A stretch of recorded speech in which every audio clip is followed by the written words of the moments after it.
Bonjour à tous. La semaine dernière, je vous parlais du surf énergétique et aujourd'hui, je vais développer un petit peu les autres autour de nous dans ce surf énergétique. Comment gérer ça?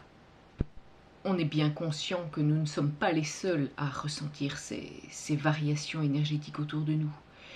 Mais quand on est conscient, on apprend à gérer, on apprend à ressentir en soi, on apprend à maîtriser les émotions que ça peut créer en nous. Par contre, pour ceux qui ne sont pas dans le même plan de compréhension, ils ressentent aussi toutes ces énergies autour qui bougent, qui secouent. Mais en eux, ça crée une incompréhension, ça crée du mouvement, ça crée une augmentation de toutes les émotions qu'ils peuvent ressentir, mais qu'ils ne peuvent pas expliquer. Donc ça explose, comme un volcan, je vais dire, qui va rentrer en éruption rapidement. Ça explose sous forme de colère, sous forme de rage, sous forme d'agressivité, sous forme de tristesse abondante.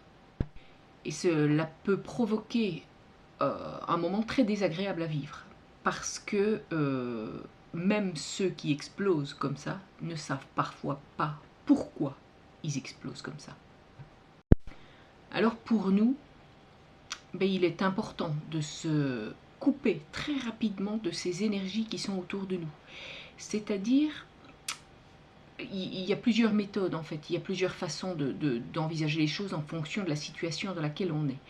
Donc déjà, quand on prend conscience que c'est quelque chose qui est ingérable, que la personne n'est pas gérable, on lui renvoie ses énergies directement, comme si on lui rebalance ses énergies, on essaye de visualiser qu'on a un bouclier entre elle et nous et qu'elle reprend ses propres énergies. Ou on s'éloigne de la situation, on va s'isoler un petit moment, prendre l'air par exemple, respirer, en tout cas se retrouver, se recentrer dans nos énergies pour ne pas être impacté par les énergies négatives des autres. Et vous allez me dire, oui, mais si je suis dans la circulation, si je suis dans les transports en commun, eh bien, respirez. Respirez pour pouvoir vous reconnecter à vous-même, pour pouvoir reprendre votre espace en vous. On doit être absolument conscient de toutes ces énergies qu'il y a autour de nous parce que ça nous permet de les contrer beaucoup plus vite et de ne pas rentrer dans des émotions qu'on va cultiver. Cela nous permet de classer la chose au plus vite et donc qu'elle ne s'imprègne pas en nous, qu'elle n'ait aucune influence sur notre énergie, ou en tout cas un court instant, ce qui permet de se restabiliser dans nos propres énergies le plus vite possible.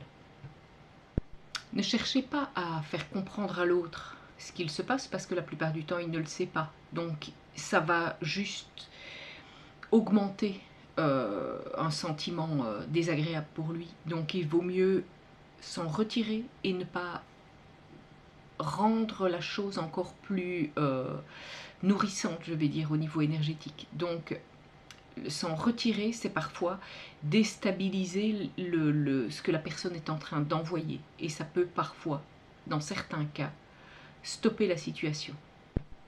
C'est comparable à l'alimentation d'un feu. Si vous ne remettez rien dessus, le feu va s'éteindre.